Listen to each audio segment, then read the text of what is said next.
नमस्कार दोस्तों, मेरे चैनल में आपका स्वागत है। नमस्कार दोस्तों, आमतौर पर यहाँ कहा जाता है कि मृत्यु हो गई तो सब समाप्त हो गया, चिता के साथ ही सब स्वाहा हो गया। लेकिन हमारे वेद, पुराण, धर्म ग्रंथ और दर्शन इस बात को नहीं मानते। इनके अनुसार चिता पर जलने पर तो केवल देह का अंत होता है। 5 चीजें ऐसी हैं जो शरीर के जल जाने पर भी शेष रह जाती है और आत्मा के साथ पंचतत्व में लीन हो जाती है। उचित समय आने पर आत्मा के साथ ये 5 चीजें फिर नए शरीर में प्रविष्ट हो जाती हैं। पहला है वासना। कामना का साथी वासना है। यह ऐसी चीज है जिसका कोई अंत नहीं है। मृत्यु शैया पर भी लोग वासना से मुक्त नहीं हो पाते हैं। सांसारिक से सुख की चाहत ही वासना है। मनुष्य मरते समय भी अपने जीवन साथी, बच्चों, परिवारजनों के बारे में सोचता रहता है। उनसे मिलने वाले सुख दुख को सोचता रहता है। अधूरी चाहतों को लेकर छटपटता रहता है। इसी छटपटाहट में उसके प्राण निकल जाते हैं। विष्णु पुराण में राजा भरत की कहानी है। उसकी चाहत उसके प्यारे हिरण के बच्चे में थी। उसे सोचते हुए राजा के प्राण निकल गए अगले जन्म में। और दूसरा है कामना। मनुष्य और दूसरे जीवों को फिर से नए शरीर को धारण करने में सहयोग करती है। कामना के अनुसार ही मनुष्य को अपना नया शरीर मिलता है। मृत्यु के समय मनुष्य जिन जिन चीजों को सोचता है वह कामना उसके साथ चली जाती है और उसकी पूर्ति के लिए फिर से जीव से शरीर में लौटना पड़ता है।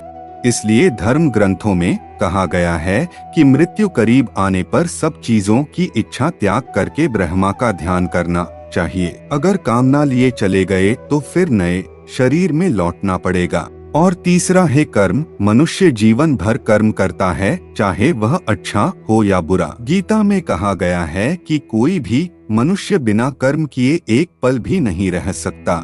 मृत्यु करीब आने पर आत्मा शरीर द्वारा किए गए कर्मों की स्मृति को समेट लेती है। ये कर्म ही मनुष्य को परलोक में सुख और दुख देते हैं और इन्हीं के परिणाम से अगले जन्म में अच्छा बुरा फल प्राप्त होता है।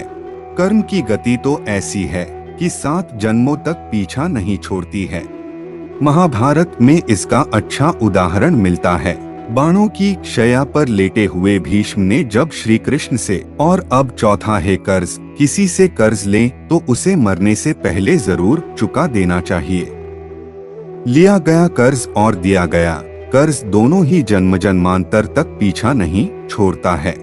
गरुड़ पुराण में लिखा है कि कर्ज लेकर मरने पर कर्जदाता जब परलोक में आता है तो अपना कर्ज का धन वापस मांगता है।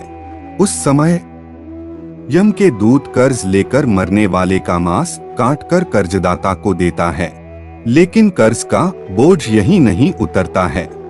अगले जन्म में भी कर्ज पीछा करता है और उसे किसी न किसी रूप में चुकाना पड़ता है। अब 5वां है पुण्य। पुराणों में बताया गया है कि आपके द्वारा किया गया दान, परोपकार का पुण्य कई जन्मों तक साथ चलता है। जीवन में जब कभी कोई अपरिचित आपकी मदद करे तो यह समझ लीजिए कि वह आपके पूर्वजन्म का पुण्य चुका गया है। शास्त्रों में दान पुण्य को बैंक में रखे धन की तरह कहा गया है, जो बुरे वक्त में समय पर काम आता है। इसलिए मनुष्य को पुण्य रूप धन को जीवन भर जमा करते रहना चाहिए। अक्षय तृतीया, अक्षय नवमी, माघ पूर्णिमा, कार्तिक पूर्णिमा, गंगा दशहरा, मकर संक्रांति कुछ ऐसे दिन हैं जिनमें किया गया दान पुण्य को बैंक में रखे धन की तरह कहा गया है, जो बुरे वक्त में समय समय पर काम आता है। इसलिए मनुष्य को पुण्य रूप धन को जीवन भर जमा करते रहना चाहिए। अक्षय तृतीया, अक्षय नवमी, माघ पूर्णिमा, कार्तिक पूर्णिमा, गंगा दशहरा, मकर संक्रांति कुछ ऐसे दिन हैं जिनमें किया गया दान पुण्य कई जन्मों तक व्यक्ति को सुख देता है।